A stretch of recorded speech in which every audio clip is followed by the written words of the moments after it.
ਬੰਦਾ ਸੀ ਤੇ ਬੜਾ ਤੰਗੀ ਦੇ ਰਿਹਾ ਸੀ। ਉਹ ਫੌਜੀ ਸਨ ਕੁਝ ਸਕੀਮਰ ਜੇ ਤਾਂ ਉਹਨਾਂ ਦੇ ਹੱਥੀ ਚੜ ਗਿਆ। ਉਹ ਉਹਨਾਂ ਨੇ ਜਾ ਕੇ ਨਾ ਤੇ ਇੱਕ ਵੱਡਾ ਸਾਰਾ ਰਸਤਾ ਸੀ, ਇੱਕ ਸਾਈਡ ਤੇ ਇੱਕ ਵੱਡਾ ਆਫਿਸ ਬਣਾਇਆ ਤੇ ਇੱਕ ਪਾਸੇ ਇੱਕ ਛੋਟਾ ਆਫਿਸ ਬਣਾਇਆ। ਛੋਟੇ ਆਫਿਸ ਵਿੱਚ ਅਫਸਰ ਬੜਾ ਬਿਹਤਰੀਨ ਅਫਸਰ, ਬੜਾ ਸਕੀਮਰ, ਉਹ ਬੜਾ ਕਾਰੀਗਰ ਬੰਦਾ ਸੀ। ਕਾਰੀਗਰ ਬੰਦਾ ਸਮਝਦੇ ਹੋਗੇ ਤੁਸੀਂ। ਉਹ ਬੰਦਾ ਸੀ ਤੇ ਉਧਰਲੇ ਪਾਸੇ ਉਹਦੀ ਟੀਮ ਹੁੰਦੀ ਸੀ। ਟੀਮ ਦੇ ਵਿੱਚ ਬੰਦੇ ਹੁੰਦੇ ਸੀ ਜਿਹੜੇ ਕਸੂਨਾ ਵਾਲੇ, ਵੱਡੇ ਵੱਡੇ ਡੋਲਿਆਂ ਵਾਲੇ ਤੇ ਵੱਡੇ ਵੱਡੇ ਲਿੱਤਰਾਂ ਵਾਲੇ ਤੇ ਡੰਡਿਆਂ ਵਾਲੇ। ਉਹ ਬੰਦੇ ਇੱਥੇ ਭਾਏ ਹੁੰਦੇ ਸੀ। ਹੁਣ ਕਰਦੇ ਕੀ ਸੀ? ਉਹ ਤਰੀਕਾ ਵਾਰਦਾਤ ਕੀ ਸੀ? ਕਾਰੀਗਰ ਬੰਦੇ ਦਾ ਵੱਡਾ ਜਿਹੜਾ ਅਫਸਰ ਸੀ, ਉਹਨੇ ਉੱਥੋਂ ਇੱਕ ਬੰਦਾ ਬੁਲਾਣਾ, ਉਹਨੂੰ ਕਹਿੰਦਾ ਫਲਾਣਾ ਮੁਲਜ਼ਮ ਕੱਢ ਲਿਆ। ਉਹ ਮੁਲਜ਼ਮ ਨਾਲ ਨਾ ਉਹਨੇ ਕੋਈ ਬਦਤਮੀਜ਼ੀ ਵੀ ਨਹੀਂ ਕਰਨੀ, ਕੁਛ ਵੀ ਨਹੀਂ ਕਰਨਾ, ਬਸ ਉਹਨੇ ਮੁਲਜ਼ਮ ਨੂੰ ਸੈੱਟ ਕਰਨਾ। ਚੈਲੰਜ ਦੇਖੋ ਕੈਸਾ ਸੈੱਟ ਕਰਨ ਦਾ ਤਰੀਕਾ। ਉਹਨਾਂ ਨੂੰ ਕਹਿੰਦਾ ਉਹਨੂੰ ਕੱਢ ਕੇ ਤੇ ਲੈ ਜਾਓ ਉੱਥੇ ਜਾ ਕੇ ਕੋਈ 15-20 ਮਿੰਟ ਲਾਓ ਉਹਦੇ ਤੇ, ਅੱਧਾ ਘੰਟਾ ਲਾ ਲਓ, ਚਲੋ ਚਾਹ ਛੱਪ ਪਿਆਓ ਉਹਨੂੰ ਵੀ ਤੇ ਆਪ ਵੀ ਪੀਓ ਤੇ ਲੈ ਕੇ ਮੇਰੇ ਕੋਲ ਆਓ। ਉਹਨਾਂ ਨੇ ਕਰਨਾ, ਉਹਨੂੰ ਮਰੀਜ਼ ਨੂੰ ਕੱਢਣਾ ਉੱਥੋਂ। ਤੇ ਅਸਲ ਦੀ ਜੇ ਗੱਲ ਫਿੱਟ ਹੋ ਰਹੀ ਜੇ ਇਹ ਗਿੱਲੇ ਤਿੱਤਰ ਤੇ, ਤੁਸੀਂ ਗੌਰ ਕਰਨਾ ਤਾਂ ਬੜਾ ਮਜ਼ਾ ਆਏਗਾ ਜੀ।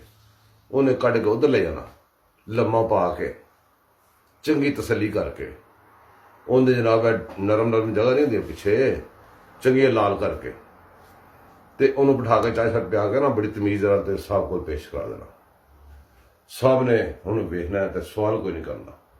ਸਾਹਿਬ ਨੇ ਇੰਜ ਉਂਗਲੀ ਦਾ ਇਸ਼ਾਰਾ ਕਰਨਾ ਇੱਧਰ, ਉਹਨੇ ਆ ਕੇ ਆਣਾ ਕੋਲ ਖਲੋਣਾ।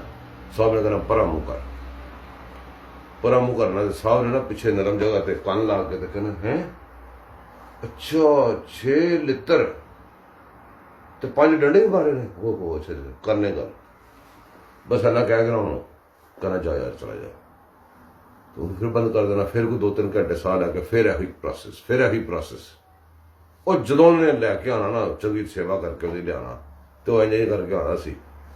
तो साहब ने पिछले कल ला के दस देना किन्ने लित्र पे। वो बंदे पहले रिपोर्ट देते थे इन्ने लित्र मारे ने। हूँ वो बंदा इन्ना डर गया कि मैं तो यार बड़ा बाहर जाके मेरी बड़ी गलबात हैगी है। अखीर एक दिन साहब ने पूछा उन्होंने कि यार तू गल कर इतने मेरे भैया तेन रोज़ मैं सुनना उन्होंने को पुछ लेना की होंदा पिया, तो तू इंज कर, तू जो तू पुट्ठे पंगे लै बैठा, अलग तेरे पंगे नहीं किसी दुआ ते तेरे को पंगे, तो तू सैन सून कर, इत्थे माफीनामा लिख, अपनी जान छुड़ा, घर जाके ईद कर बच्चे। उन्हें कहा खुदा का ना जे इस तरह हो सकता तो मैनू कर दो। उन्हें कहा हो तो सकता, हूँ तेरा मसला ना तू आप नहीं मानता, तू आखने तू करना भी उसने तुमने करना है, तू तेरा तुमने तो संभाल नहीं सकते। खैर उन्हें कहा भाई जी मैं तो बस लो कितने सैन कर रहे हैं। उन्हें जनाब को माफीनामा बड़ा सारा लिखा, सैन किते। उन्हें कहा खबरदार जो नैक्सट टाइम तेरे को यही हरकत आ गई। उन्हें कहा साहब जी पहले कभी आई है, ऐ तो पहली बारी मैंने उन्होंने उकसाता सी, पहले कभी आई है मेरी? ठीक है जी। उन्हें कहा जा दफा ही उन्होंने एको ही फिक्र सी कि मेरे माफीनामे का तो मेरे लित्तरां दा बाहर ना पता लगे। उन तो शुक्रों तो उड्या पुड्या पिया, ठीक है वो बंदा 100 बहाने ला लेंदा, लेकिन इन्हां गल्लां दा ना पता लगे। वो बाहर निकलदा जो ही लोगों ज्यादा लोग उन्हें मिलने की कोशिश करते हैं तो कोई गल पुछदे अंदर की होया सी, तो इको गल कहंदा पिता 10 दिन दी जे, 10 दिन दी जे। हुण इंज करदा।